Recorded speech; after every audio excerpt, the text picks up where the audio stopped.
Allahumma salli wa sallim wa barik ala sayyidina wa maulana Muhammad wa ala alihi wa sahbihi ajma'in. Subhanaka la ilma lana illa ma 'allamtana innaka antal alimul hakim wa la hawla wa la quwwata illa billahil aliyyil azim. Bismillahirrahmanirrahim. Jadi di sini ulun ingin memperkenalkan diri kami daripada kelompok dari Banjarbaru yang ditugaskan oleh ibu kita yang mulia, dosen kita, yaitu Ibu Nur Fadilah. Yang di sini insya Allah kami akan menjelaskan dua tema. Yaitu yang pertama adalah tentang masalah kemuliaan orang yang bersedekah di hadapan Allah Subhanahu wa taala, dan yang kedua adalah bagaimana seseorang bisa membina akhlak yang mulia. Jadi untuk sebelumnya di sini kami ingin memperkenalkan diri. Yang pertama, nama ulun adalah Munawar Syarif dari Sungai Ulin Banjarbaru. Kemudian rekan ulun di sini saya Muhammad Nusna, asal dari Kota Baru. Yang terakhir Nur Ahmad Fauzi, asal dari Amontai, tinggal di Cempaka. Alhamdulillah Ibu, kami sudah memperkenalkan diri masing-masing. Kemudian kami lanjut ke tema pembahasan. Bismillahirrahmanirrahim. Kemuliaan sedekah adalah kemuliaan yang sangat besar di hadapan Allah Subhanahu wa taala. Dan saking mulianya tersebut, mereka mendapatkan perhatian penuh dan kasih sayang daripada Allah Subhanahu wa taala. Maka oleh karena itu kita dianjurkan untuk bisa menyisihkan daripada sebagian harta kita, yang mana harta tersebut akan bernilai dan akan kita dapatkan pahalanya di hadapan Allah Subhanahu wa taala. Mengenai hal tersebut, kita perlu mencari hal-hal yang dalil untuk memperkuat daripada apa yang akan kita sampaikan pada siang hari ini. Dan insya Allah yang akan menyampaikan daripada tekstual Al-Qur'annya atau tafsirnya, kita akan tanyakan kepada Al-Ustadz Al-Karim, yaitu akhina fillah Al-Ustadz Ahmad Fauzi. Jadi sini Ustadz ingin nanyakan sedikit hal. Kira-kira nih, adakah di Al-Quran tentang masalah kemuliaan orang yang menyisihkan sedekahnya di hadapan Allah Subhanahu wa taala? Mungkin ada ayat yang berkaitan dengan hal tersebut. Mungkin ada cerita sahabat lah yang mengarah kepada orang yang berusaha dan mendapatkan kemuliaan ketika mampu menyisihkan daripada sebagian hartanya di jalan Allah Subhanahu wa taala. Kepada Ustaz belum, silakan. Di sini saya telah menemukan satu ayat, yaitu Suratul Lail, yaitu yang dimulai wasajan nabuhal asqal ladzi yu'ti ma la yatazakka, dan selagi dijauhkan dari neraka orang-orang yang bertakwa. Sifatnya orang bertakwa tadi, dia memberikan akan hartanya yatazakka, lalu dia membersihkan dirinya dari dosa. Mutazakkiyan bihi indallahi ta'ala, itu bersih dengan memberikan harta tadi di sisi Allah, bi ayyuhijuhu lillahi ta'ala, seperti taswirnya ini mengeluarkan harta tadi karena Allah, la riya'an wala sum'atan, bukan tujuannya karena riya dan bukan sum'ah. Fayakunu zakiyan indallahi, maka itu adalah bersih di sisi Allah. Ini terjadi kepada kisah Sayyidina Abu Bakar. Wa hadza nuzila fi Siddiq radhiyallahu ta'ala anhu. Ini ayat ini turun kepada Sayyidina Abu Bakar As-Siddiq. Lamashtara Bilalan, yaitu ketika beliau membeli akan Sayyidina Bilal. Bidzalika, ketika itu Sayyidina Bilal disiksa karena dia ini mempertahankan keimanannya. Itu pertuanannya ingin melepaskan keimanannya supaya kafir. Kan tapi beliau bersikukuras mengatakan ahad. Walaupun disiksa, Sayyidina Bilal tetap mempertahankan keimanannya. Pamaran Nabi sallallahu alaihi wasallam, maka ketika itu meliwatilah Rasulullah sallallahu alaihi wasallam, faqala, lalu beliau bersabda kepada Bilal, ahad yunjika, bermula ahad itu ayani Allah Ta'ala, Allah lah yang menyelamatkan engkau. Tsumma qala Nabi sallallahu alaihi wasallam Abi Bakrin, kemudian Nabi berkata kepada Sayyidina Abu Bakar, inna Bilalan yu'adzabu fillah, bahwasanya Bilal itu diajab karena mempertahankan agamanya. Fa'arafa Abu Bakrin alladhi yuriduhu Rasulullah sallallahu alaihi wasallam fansarafa ila manzilihi fa akhraja lam min dhahabin. Lalu Sayyidina Abu Bakar itu mengertilah bahwasanya Rasulullah itu artinya menyuruh untuk membebaskan Sayyidina Bilal tadi. Nah, jadi paham Rasulullah, Sayyidina Abu Bakar, bahwasanya Rasulullah tadi menyuruh untuk membebaskan Sayyidina Bilal dengan emas 400 gram. Nah, bayangkan kita berapa emas ini? 1 gram. Hampir 2 juta. Nah, 2 juta kali 400 gram. Berapa jumlah itu luar biasa. Inilah kemurahan Sayyidina Abu Bakar. Bahkan Abu Bakar ini menghabiskan seluruh hartanya untuk agama Allah. Allah. Ya, kira-kira sini dalam tafsir yang saya temukan dalam tafsir Sawi, tafsir Sawi. Nah, mungkin ada tambahan lagi pada Ustaz Husna. Iya, Masya Allah, penjelasannya luar biasa. Waudih jelas, awil arid, panjang lebar menjelaskan tentang kemuliaan yang Allah berikan dan perjuangan seorang sahabat yang mampu memerdekakan seorang Bilal bin Rabah, yang mana kita kenal bahwasanya Bilal merupakan muazzinnya Nabi Muhammad sallallahu alaihi wa ala alihi washabihi wa baraka wasallam. Baik. Terima kasih banyak kepada Ustaz Fauzi yang telah menyampaikan argumennya atau pendapatnya. Ini mudah-mudahan Allah berikan kebaikan kepada pian. Dan sekarang pertanyaan kita lanjutkan kepada Ustaz Husna. Kira-kira Ustaz ada nggak di hadis Nabi Muhammad SAW yang menjelaskan nih tentang kemuliaan sedekah? Mungkin ada pian temukan di mana, atau coba kira-kira apa yang pian sampaikan? Silakan Ustaz bergabung. Baiklah, di sini orang mendapatkan ada hadis Nabi yang menceritakan tentang sedekah. Anin Nabi sallallahu alaihi wasallam annahu qala as-sadaqatu idza kharajat min yadi sahibiha taqallamat bi khamsi kalimatin. Dulu ketika sahabat mengeluarkan sedekah, maka sedekah itu nanti akan mengatakan 5 jenis kalimat. Al-ula kuntu sagirah faqabbaratni. Yang pertama, sedekah mengatakan, dulu aku kecil, setelah disedekahkan aku menjadi besar di mata Allah. Dan yang kedua, kuntu harisi, dulu engkau yang menjagaku, setelah disedekahkan aku yang menjaga engkau.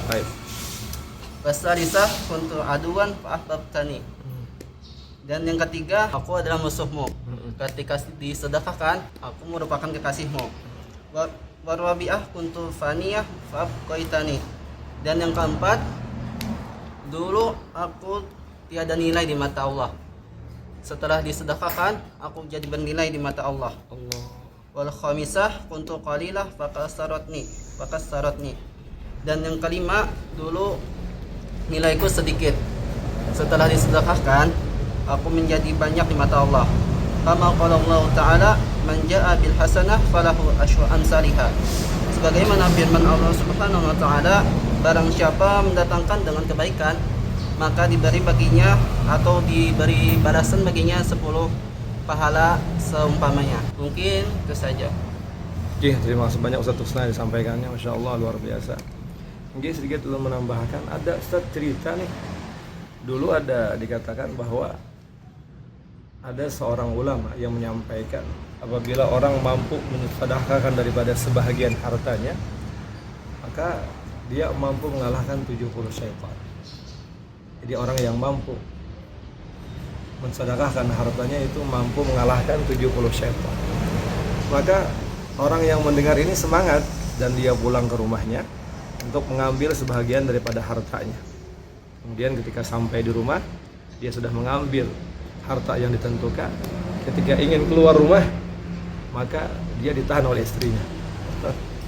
Ujar bininya, kamu ada boleh keluar. Kemana dia? Apa yang Bian bawa? Ini jar lakinya, ulun ada membawa sedikit daripada harta. Jadi ujar bininya, harta apa? Harta yang ingin sedekahkan. Tidak boleh, pokoknya Bian harus keluar dengan tangan kosong. Tidak ada sedekah hari ini. Pokoknya itu harta sudah saya tentukan, kata istrinya. Dan akhirnya itu laki-laki tadi terkalahkan oleh suaminya. Akhirnya suami tersebut yang ingin mengeluarkan sedekahnya, ada jadi mengeluarkan sedekahnya dan pulang kepada gurunya. Wahai guru, ulun tidak mampu, ulun bisa mengalahkan 70 syaitan. Namun datuknya syaitan di rumah ulun sudah ada di rumah. Datuknya syaitan, ummahatus syaitan, artinya ulun kada kau mengalahkan istri ulun karena kada kau untuk mengeluarkan sedekah. Oleh karena itu kemuliaan sedekah adalah kemuliaan yang sangat bernilai di hadapan Allah Subhanahu wa taala. Demikian yang dapat kami sampaikan. Mudah-mudahan ada manfaatnya. Insya Allah kita lanjut ke pembahasan yang kedua tentang akhlakul karimah. Demikian yang saya sampaikan. Mudah-mudahan ada manfaatnya. Wabillahi taufiq wal hidayah. Wassalamualaikum warahmatullahi taala wabarakatuh.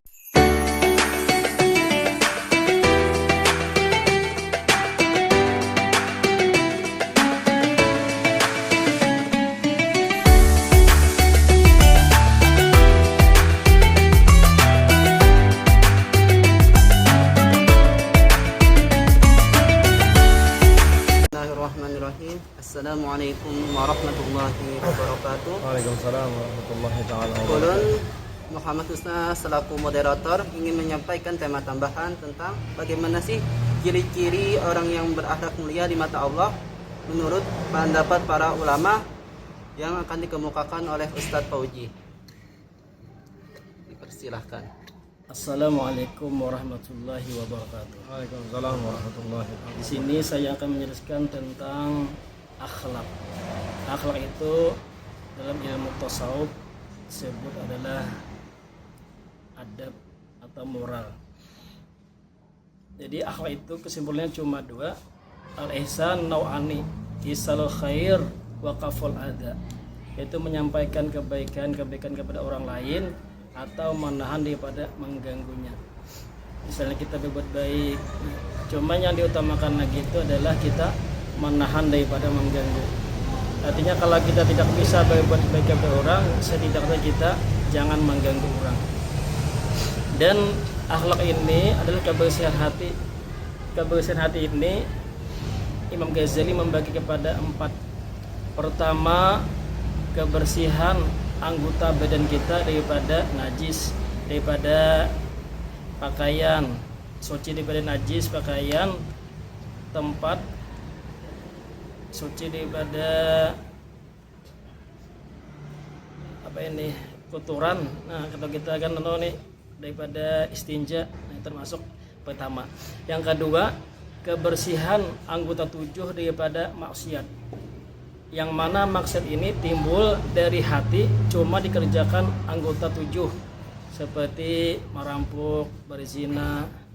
Dan yang ketiga, kebersihan hati atau batin, supaya kita ini terhindar daripada sifat sombong, riya, ujub, dan lain-lain.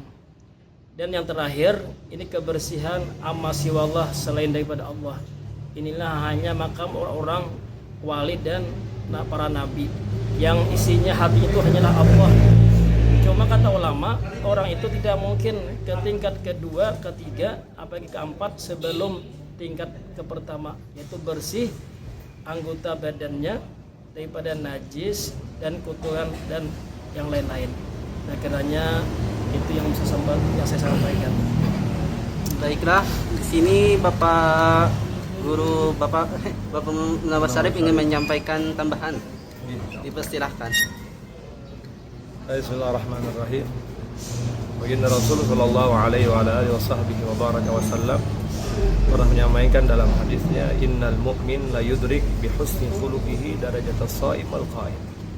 Sesungguhnya orang mukmin itu mampu dengan akhlak yang sempurna, akhlak yang luar biasa, dan dia mampu membahagiakan orang lain. Hal tersebut mampu mengalahkan daripada ibadah puasa di malam hari dengan istilah qiyamul lail dan puasa di siang hari dengan istilah puasa sunnah. Maka ini sangat luar biasa. Bahkan ada seorang sahabat di zaman dulu, yaitu Bashir bin A'id al-Muzani. Beliau adalah seorang yang mulia, tapi beliau ini mendapatkan kemuliaan di hadapan Allah Subhanahu wa taala. Ada seorang sahabat yang bercerita kepada Anas bin Malik. Ketika berkisah Anas bin Malik mengatakan, wahai Anas, aku telah melihat dalam mimpiku sebanyak 4 kali. Dalam mimpi tersebut aku ingin menyampaikan suatu kabar kepada seorang sahabat namanya Bishr bin A'id al-Muzani. Dengan kalimat dalam mimpi tersebut disampaikan, wahai Fulan ibn Fulan, sampaikan kepada Bashir bin A'id al-Muzani bahwasanya dia berhak mendapatkan surganya Allah Subhanahu wa taala. Di malam pertama, besok harinya kada aku sampaikan. Hari kedua kada aku sampaikan. Ternyata mimpi terus datang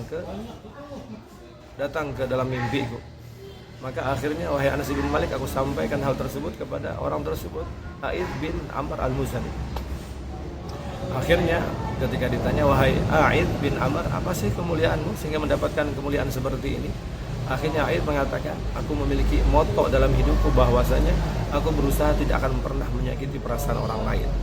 Maka sesuai dengan yang disampaikan oleh Fudail bin Iyad mengatakan, sesungguhnya ketika aku mampu memberikan nilai positif dan membahagiakan hati orang lain, itu lebih aku cintai dibandingkan aku beribadah 1 tahun lamanya. Ini menunjukkan kualitas keimanan seseorang yang memiliki akhlakul karimah di hadapan Allah Subhanahu wa taala. Jadi intinya adalah kita berharap mudah-mudahan kita bisa memiliki akhlak karimah, karena sesungguhnya Nabi Muhammad menyampaikan, orang yang memiliki akhlak yang mulia mampu mengalahkan derajat orang yang puasa di siang hari dan qiyamul lail di malam. Demikian betul sampaikan. Wassalamualaikum warahmatullahi wabarakatuh. Ini kita kembalikan kepada moderator. Alhamdulillah, sudah kita dengarkan penjelasan tentang akhlak karimah yang telah disampaikan oleh Ustadz Fauji dan Ustadz Munawar Sarif. Kita berharap bisa mengamalkan dan mengaplikasikan dalam kehidupan kita sehari-hari sehingga mendapatkan kecintaan dan kasih sayang Allah dan Rasulnya, dan mendapatkan kemuliaan dunia wal akhirat. Sekian dari kami. Salah khilaf mohon maaf. Wassalamualaikum warahmatullahi wabarakatuh.